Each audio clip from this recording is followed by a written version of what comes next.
mi nombre es Manuel Meabri y les voy a hablar sobre Mass Media.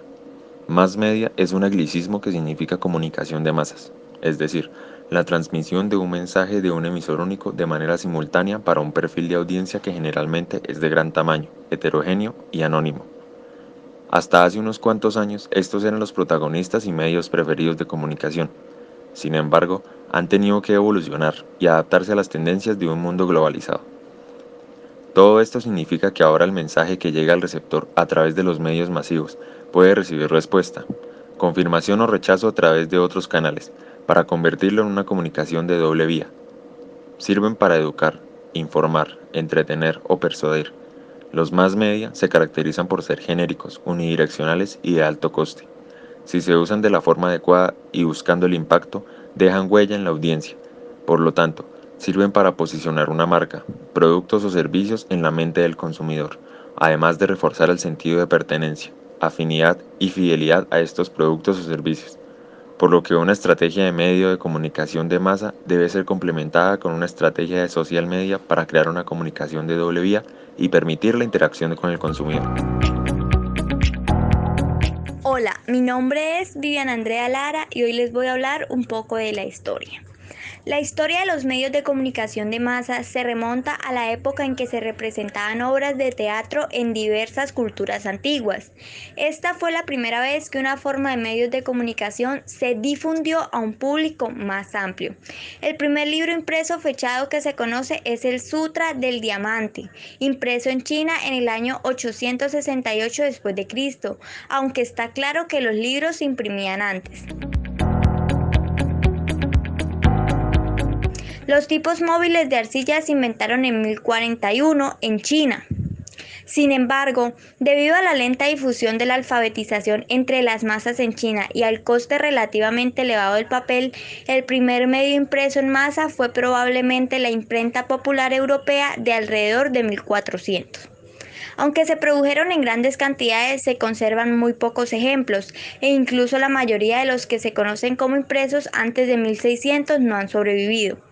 El término medios de comunicación de masas se acuñó con la creación de los medios impresos, que destacan por ser el primer ejemplo de medios de comunicación de masas, tal y como usamos el término hoy en día.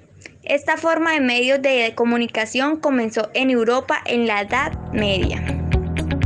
Algunas características son: estos medios de comunicación social son medios, por lo tanto existen emisores y receptores que pueden ser individuales y colectivos. Son abiertos, quiere decir que cualquier persona puede acceder a ellos. Se relacionan con distintas disciplinas, involucrando así el empleo de distintos lenguajes, además de especificaciones técnicas. Los contenidos están destinados a un público heterogéneo y a una gama de receptores, también a un público más reducido que maneja ciertos códigos e información necesaria para decodificar el mensaje.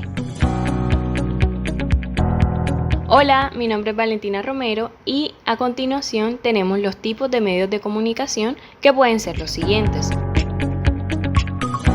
Libros, que corresponden a un medio escrito y que gracias a adelantos tecnológicos se ha posibilitado su reproducción en serie y en consecuencia, además pueden llegar a varios receptores a la vez. Prensa escrita. Es un medio de comunicación impreso. Son los periódicos o revistas de publicación diaria o regular que contienen temas de distintas materias. Además, se caracterizan por la forma como entregan la información. La televisión. Es un sistema de transmisión de imágenes en movimiento. Al mezclar el sonido con la imagen, los mensajes entregados por la TV impactan y persuaden a los receptores de manera más rápida y certera.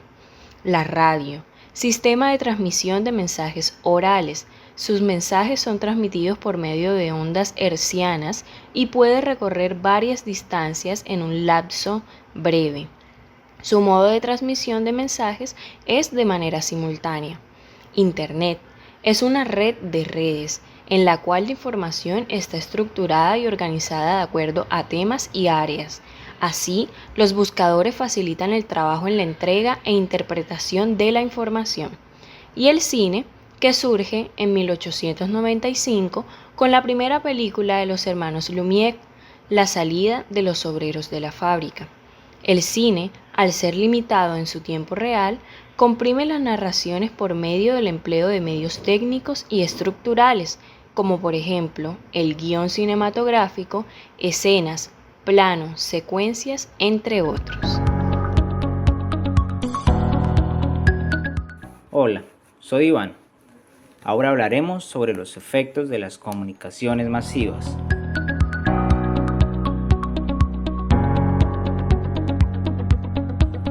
Número 1. El modelo hipodérmico. En una primera fase, situada entre comienzos del siglo XX y los años 30, el estudio de los efectos de comunicación de masas sobre las audiencias se encontraría dominado por el denominado modelo hipodérmico. En esta época existía una creencia ampliamente generalizada sobre las capacidades y el poder de los medios a la hora de dar forma a las opiniones y actitudes de los actores sociales en función de la voluntad de sus controladores. 2. El modelo de los efectos limitados. A partir de los años 30, concretamente con el paulatino aumento de la investigación empírica sobre la influencia de la media en las audiencias, las bases del modelo hipodérmico comienzan a ser puestas en duda. Los modelos conductistas, que ponían todo su énfasis en las características biológicas de los individuos de cara a desvelar los comportamientos, serán duramente atacados por las nuevas ideas. Asimismo, se empieza a reconocer la influencia del entorno ante la emergencia de diferencias individuales. De hecho, es en esta misma época cuando se crea la teoría del aprendizaje y los postulados cognitivistas. En esta segunda etapa, se comienzan a hacer estudios sobre la influencia de diferentes medios y contenidos, o por ejemplo, estudios sobre los efectos de las películas en niños y jóvenes. 3. La comunicación persuasiva, el modelo de las 5 W. Otra etapa inserta en el marco de la sociología funcionalista de los medios. Daría lugar al denominado modelo de las 5 W. ¿Quién dice qué, a quién, mediante qué canal y con qué efectos? Smith, Lasswald y Casey fueron los autores que darían vida a este enfoque. Esta fórmula resultaría de gran utilidad, ya que permitió identificar los diferentes elementos que intervenían en el proceso comunicativo. Esta nueva mirada permitía el estudio separado de todos aquellos componentes que hacían posible la comunicación.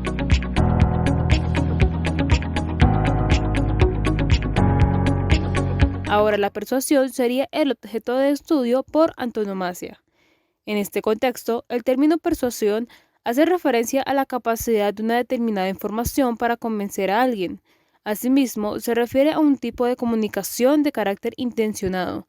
Ello implica la existencia de un emisor y un receptor por un determinado mensaje que es emitido a través de un canal y que en su última instancia produce unos efectos generalmente sobre el sujeto persuadido.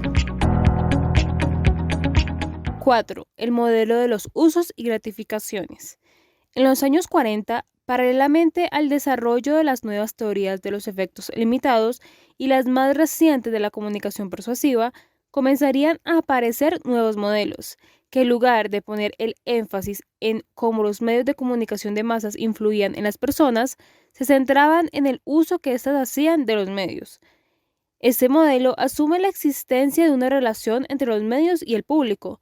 Sin embargo, en este caso, se habla de una relación indirecta entre mensajes y efectos que se encuentran mediadas por el tipo de uso que el público hace de dichos mensajes. 5. La perspectiva funcionalista a los enfoques críticos y culturales. Si en los Estados Unidos el funcionalismo era el paradigma dominante de las ciencias sociales, teniendo en la sociología la figura de Talcott Parsons como referente, en Europa, frente a la gran teoría de Parsons, ponía su énfasis en la cohesión y en la funcionalidad de la sociedad como sistema. Así aparece la denominada teoría crítica, que tendría sus orígenes en la Escuela de Frankfurt y que estaría representada por autores como Adorno, Horkheimer, Marcus, Habermas, entre otros. Esta perspectiva, tomando ideas del marxismo y los estudios sobre el inconsciente de Freud, comprenderá la comunicación de masas como un fenómeno que emerge en una estructura social de clases de carácter asimétrico. Desde este punto de vista, los medios de comunicación de masas son entendidos como instrumentos que están al servicio de la clase dominante, contribuyendo a la reproducción de las relaciones de producción y, por lo tanto, a la estructura social de clases.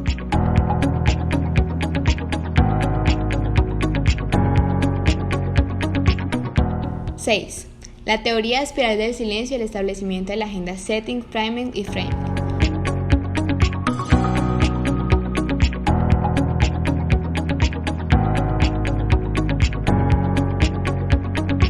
En las últimas décadas del siglo XX encontramos un conjunto de teorías de carácter más actual. Teoría espiral del silencio, realizada por Nobel en 1974. Teoría de la agenda setting, hecha por Matt Combs y Chow en 1972. Teoría del priming, resuelta por Engelgard y Kinder en 1987. Y finalmente la teoría del framing, hecha por Edman en 1993. En cierto modo, mientras que las teorías de la agenda setting, priming y framing guardan una estrecha relación entre sí a consecuencia de que se hallan basadas en presupuestos teóricos de tipos efectos claramente relacionados, la teoría de espiral del silencio no encaja muy bien dentro de este grupo de teóricos.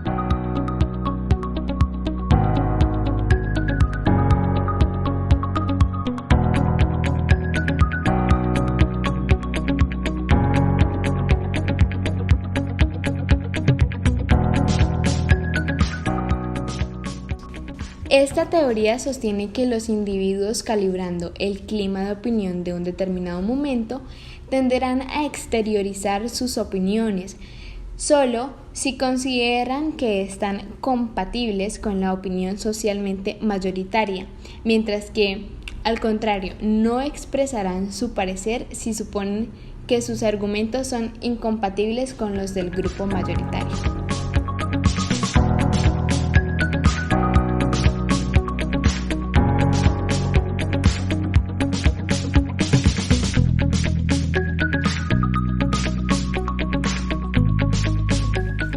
Ahora bien, hablemos un poco sobre el feedback. Dentro del proceso comunicativo, el feedback es toda respuesta o reacción que el receptor envía al emisor de un mensaje. Esta respuesta debe ser siempre relevante y debe servir para que el mensaje cumpla su función comunicativa. La importancia del feedback es que las partes entiendan, que se genere el mensaje y se comprenda, que efectivamente comunique. En otros contextos, el feedback tiene más o menos la misma función. Dentro de un método de control, lo que busca el feedback es que las partes comprendan las indicaciones, instrucciones o las partes del sistema. El feedback como tal, el término que trasciende a la comunicación como ciencia y se convierte en una herramienta en otras ciencias, actividades y formas.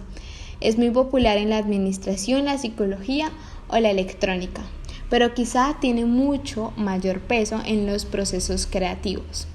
La mayor importancia de esta herramienta de comunicación es que es interpersonal, porque permite expresar a nuestros interlocutores de manera verbal o no verbal el efecto que causan en nosotros sus palabras u acciones.